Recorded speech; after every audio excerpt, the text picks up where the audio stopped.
Oke, di sini mungkin ada yang mau mulai bikin brand. 3 hal ini wajib kalian ketahuin sebelum mau mulai bikin brand. Apa aja itu? Welcome to The Good Sound.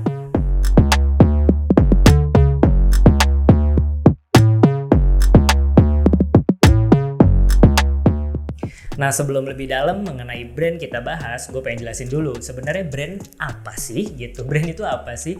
Jadi banyak sebenarnya pendapat para expert mengenai brand itu, tapi gue coba ngutip pernyataan yang memang secara garis besar ya cukup sederhana gitu loh buat dipahami.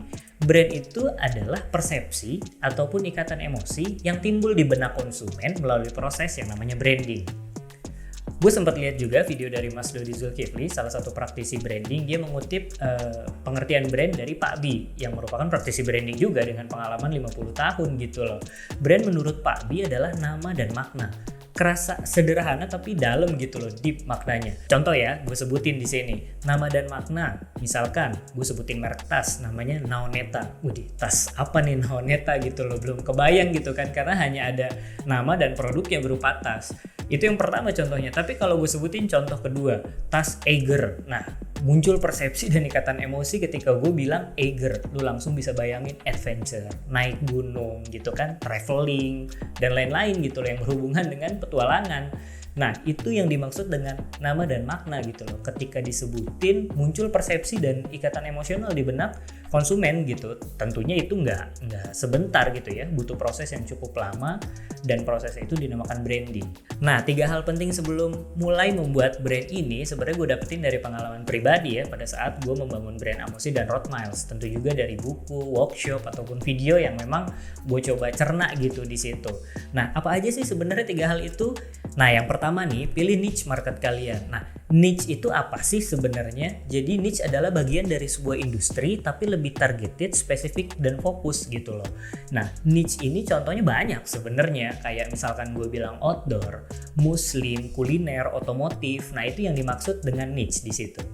Niche market ini sebenarnya lebih spesifik, lebih bagus. Kenapa? Karena pada saat lu milih niche market yang lebih spesifik, otomatis lu jadi lebih tahu sebenarnya lu tuh berdiri di mana sih, dan itu bisa membuat lu jauh lebih paham membangun brand ketika emang lu bisa pilih niche market yang bisa lu pahami dengan baik. Nah, ada 2 poin sebenarnya penting mengenai niche market. Yang pertama, pastikan niche market yang memang lu pilih ini ada marketnya dan potensial growth-nya gitu. Terus yang kedua, lu bisa totalitas, lu paham dan lu enjoy ngejalaninnya. Kenapa gue bilang kayak gitu? Karena proses membangun brand ini nggak sebentar gitu loh, butuh proses yang cukup panjang.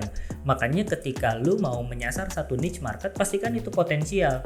Jangan sampai lu enjoy menjalaninya, lu nyaman, lu bisa totalitas, tapi emang nggak ada marketnya dan nggak potensial growth-nya gitu loh. Otomatis ya brand lu akan jatuh-jatuh juga gitu ke depannya. Atau kebalikannya gitu ya, ketika lu dapet potensial market, niche yang memang growth bagus, marketnya ada, tapi lu nggak bisa totalitas, lu nggak bisa enjoy ngejalaninnya, ya sama aja lu akan menemukan kelelahan gitu kan, putus asa, tiba-tiba menyerah di tengah jalan. Padahal kan proses membangun brand ini nggak sebentar kayak yang tadi gue bilang.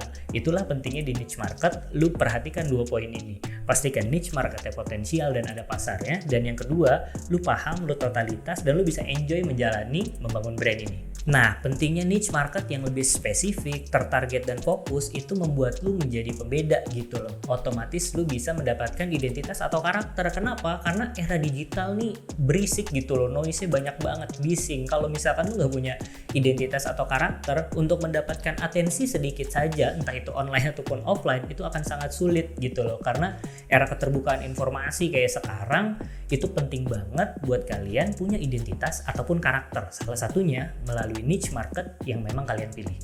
Oke, poin kedua setelah niche market adalah audience building atau membangun massa. Menurut gue ini titik fokusnya juga kali ya, karena membangun brand sama aja kayak lu membangun loyalis atau pelanggan, jadi kayak berjalan beriringan gitu. Tapi hal penting dari membangun audience atau audience building ini menurut gue adalah memanusiakan manusia. Nah, yang dimaksud dengan memanusiakan manusia tadi gue bilang sebenarnya poin penting gitu loh di audience building. Jadi salah satu poin penting dari audience building adalah lu bertindak alami dan tidak dibuat-buat, serta lu mau berproses di dalamnya.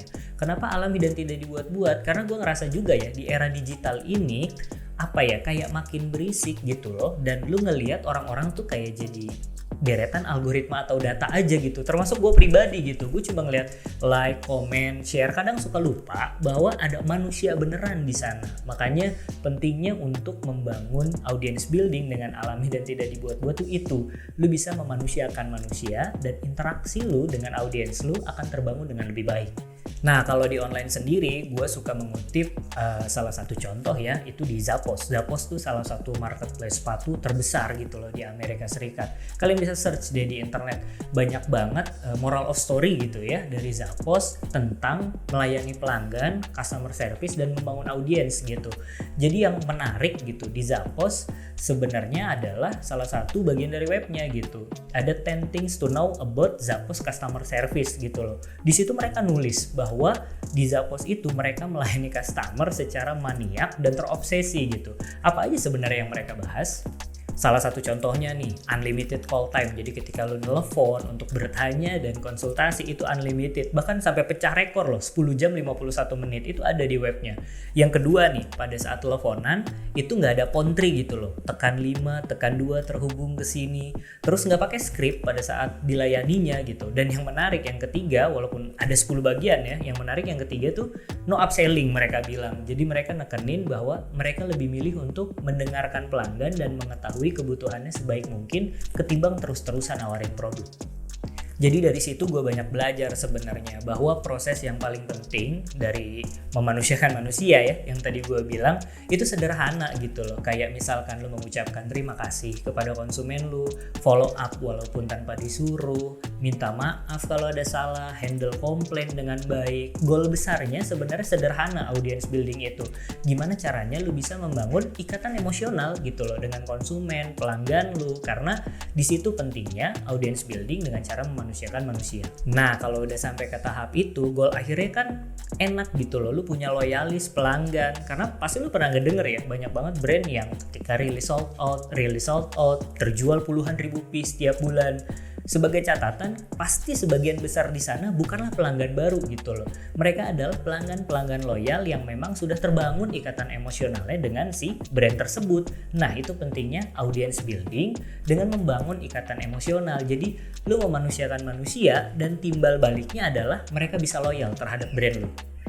Oke, lanjut poin terakhir. Poin ketiga adalah hero product. Jadi lu mesti nemuin hero product lu setelah lu bangun niche market dan audience building. Caranya gimana? Mulai dari yang namanya core product. Jadi core product ini yang memang nanti lu pakai untuk jadi jembatan gitu loh antara brand lu dengan si konsumen. Nah, hal penting mengenai core product apa aja? Yang pertama nih, itu harus relate dan sesuai dengan niche market lu. Kalau bisa, itu hanya satu jenis aja dan gak banyak-banyak. Terus yang terakhir nih, margin atau keuntungannya kalau bisa 50-70%. Contoh nih, misalkan niche yang kalian pilih adalah outdoor, lalu produknya yang kalian pilih ada tas. Spesifik nih, tas apa yang memang kalian mau bikin dan mau buat gitu loh.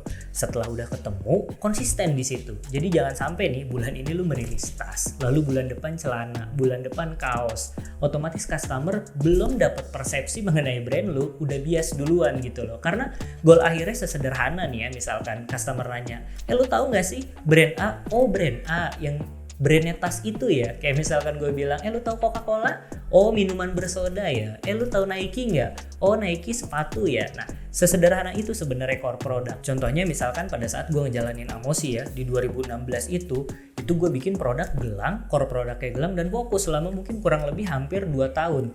Nah, di situ audiensnya kebentuk tuh. Oh, Amosi ya, gelang itu ya gitu. Nah, selama audiensnya udah kebentuk, niche outdoor-nya udah kebentuk, pada saat gue melakukan perluasan produk yang masih ada kaitannya dengan niche market gue, itu lebih enak gitu dibanding pada saat lu bikin produk 1-2 gonta-ganti. Nah, itu lebih berat sebenarnya. Nah, kalau misalkan core produknya udah ketemu, baru mulai bangun hero product dengan yang namanya storytelling. Berceritalah melalui brand ataupun produk kalian.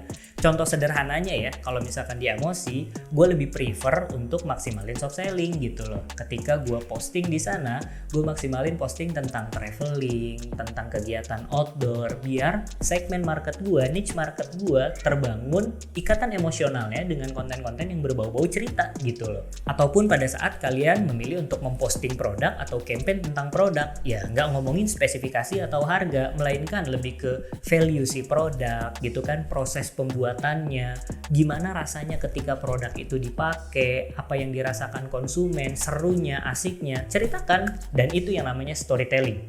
Jadi goal utama dari storytelling sebenarnya adalah membangun ikatan emosional gitu loh. Pada saat lu bisa memaksimalkan storytelling, konsumen sama lu bisa dapet ikatan emosional yang cukup dalam.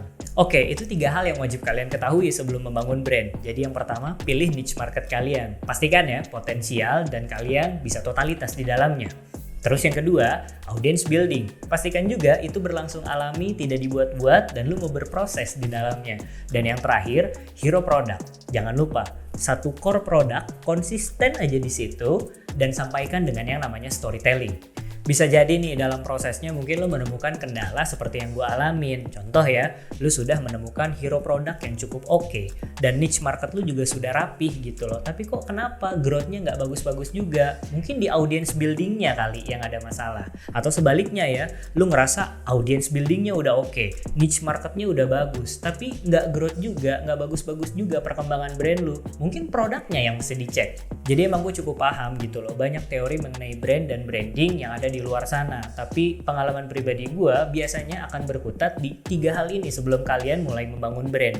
Jadi fokus aja dulu di situ sebelum kalian bisa memaksimalkan brand kalian ke depannya nanti. Nah jadi kurang lebih kayak gitu. Apa yang gue sampein memang gak bisa dijadiin patokan baku buat kalian. Silakan cari referensi ataupun wawasan lainnya karena kita juga sama-sama belajar lah ya di situ. Tapi kalau kalian rasa video ini bermanfaat dan pas buat kalian, silakan share video ini. Ataupun kalau misalkan kalian suka dengan channel ini, silakan subscribe channel Outdoor Goods Hub. Jadi thank you, makasih banyak udah mau ngedengerin. See you in the next video.